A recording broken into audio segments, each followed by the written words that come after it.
Apollo Players present Tell Tales, a series of monologues written and performed by members of the Apollo Theatre Company.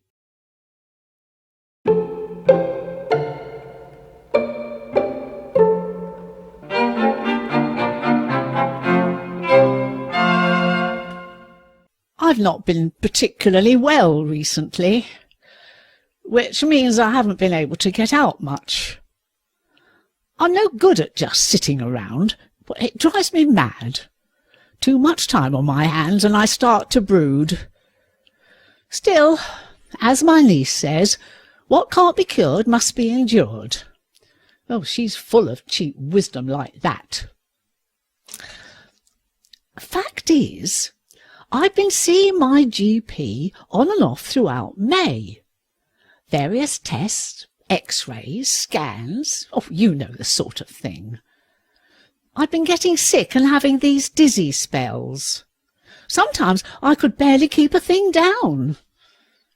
It began earlier this year, soon after I broke my wrist. Oh, but I'll tell you about that in a minute.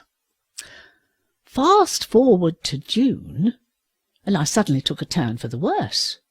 I had to be rushed into hospital with drips and drains and God knows what else. As far as I can gather, they didn't expect me to pull through. Sent for the priest and everything. I don't remember much, thank goodness. Woke up on Gladstone ward with some man who could hardly speak English mopping the floor, and the fluorescent light above my head full of flies. I complained to the ward sister. I said, "I've got a mouth like a parrot's arse, and that light fitting's a disgrace." So she got me a jug of water, and a bit later, someone came and cleaned all the lights on the ward. They never did find out what the problem was. Thought it might have been something I'd eaten. Changed my blood pressure tablets and sent me home. I wasn't impressed. I've since seen my GP, who's told me I'm diabetic. She's put me on some new tablets and given me a strict diet to follow. Well, I'm not saying she's wrong entirely, but, well, I have my suspicions. I suppose, if I'm honest, it all started when I broke my wrist at the beginning of February. I was right as ninepence till then. It took ages to mend. I was up and down at that cottage hospital every couple of weeks having X-rays. They changed the plaster half a dozen times. Little wonder the NHS is short of money. Then, after 9 weeks, it still hadn't mended, so they decided to operate. I said, "Well, why didn't you do that in the first place?" They gave me some cod's wallop about letting nature take its course. I thought, sometimes nature needs a bit of assistance, a bit of a kick up the arse. I didn't say anything. Well, after all, you don't want to rile the doctor if he's the one that's going to do the operation. It's never been right since. The wretched thing still gives me jip some days. I'd only nipped out for bread and milk. Slipped on some wet leaves outside the co-op. Went down like a sack of potatoes. I thought I'd only sprained it, but the following morning it was nearly killing me. Came up like a football, all black and blue. Went to the casualty where they pulled it about a bit and put it in plaster. Sent me home in a taxi. I wasn't impressed. That's when my niece came to stay. Skye. Bloody silly name if you ask me. I said, "I'll be fine. I can look after myself." But the family insisted. So I gave in. She's on a gap year. They used to call it dropping out in my day, but apparently they'll be happy to have her back in September if everything works out. She's had some sort of mental health problems, I think. I don't ask. Having said that, I was glad of her help, to begin with. You see, I've lived alone for the last 25 years, and I'm more than happy with my own company. But you've no idea how difficult it can be if you've only got the use of one hand. The plaster was this great clunky thing, and I couldn't get it wet. I could barely move my fingers, and the thumb was as weak as a kitten. I couldn't drive, so I couldn't manage the shopping. And I'd never order stuff online. Did it once. They couldn't have got it more wrong if they tried. But it was the ordinary things that were most difficult. Simply trying to fasten my bra had me flailing about like a spastic in a magnet factory. Went commando for a while, but that didn't do my back any favours. I've always been well equipped in that department, which was fine when I was young. The lads couldn't take their eyes off 'em. But since I've got older, they've become a bit of a burden. Anyway, Skye moved in on the 7th, and she's been with me ever since. I've hinted on a number of occasions that I'm fine now, but she shows no signs of shifting.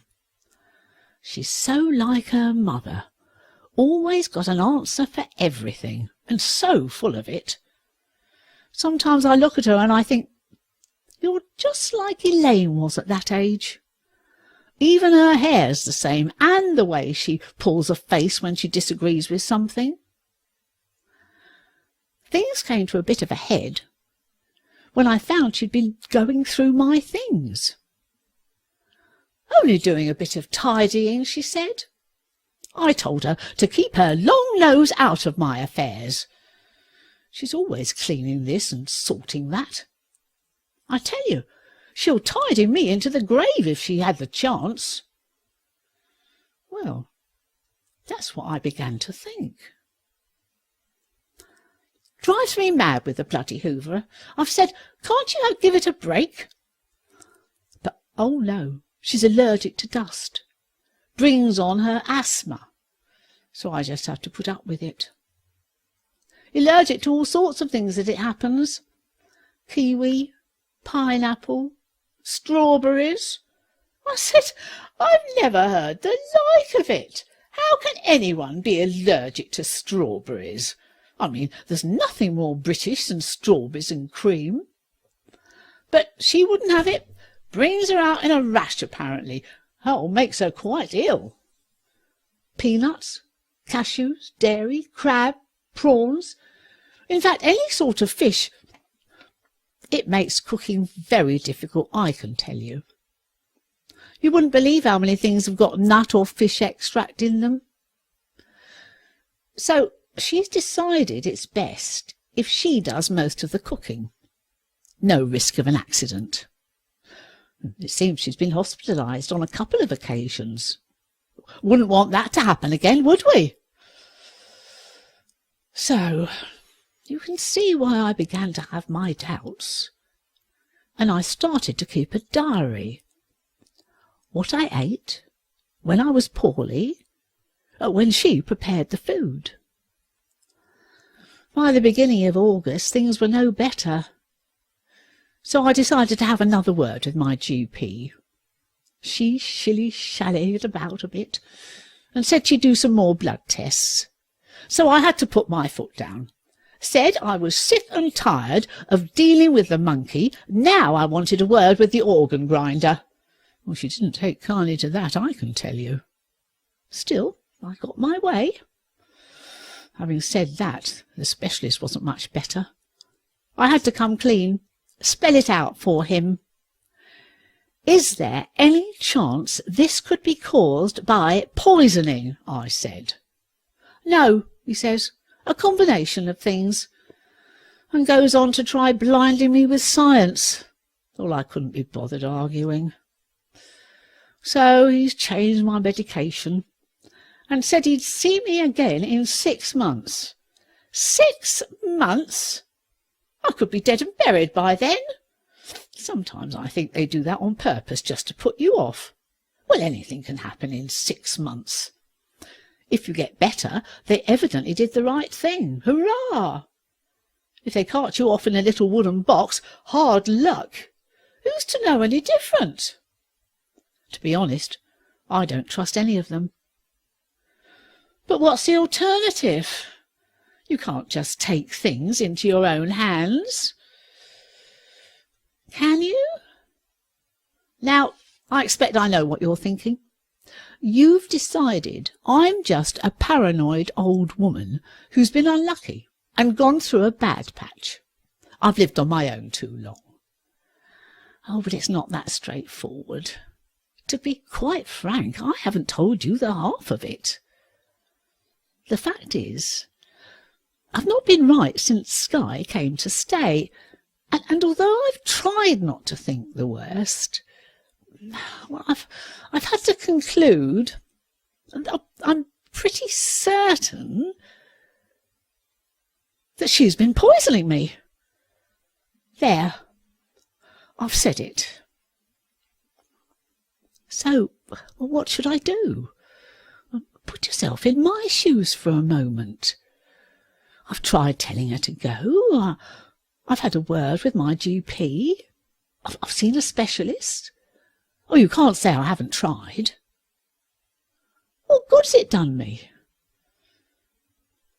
So, I've thought about it long and hard, and the only conclusion I can come to, well, we all have to make difficult decisions. It's no good griping about it. She's upstairs having a shower as I speak. I've made steak and kidney for dinner. Done it the old way, my mother's old recipe. A splash of anchovy sauce to pep up the gravy.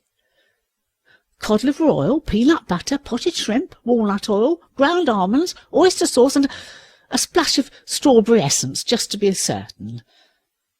If you make the gravy strong enough, it's very forgiving. I may be wrong, but I don't think so. But whichever way you look at it, this is far from ideal. I just don't think I can take the risk any more. Better safe than sorry.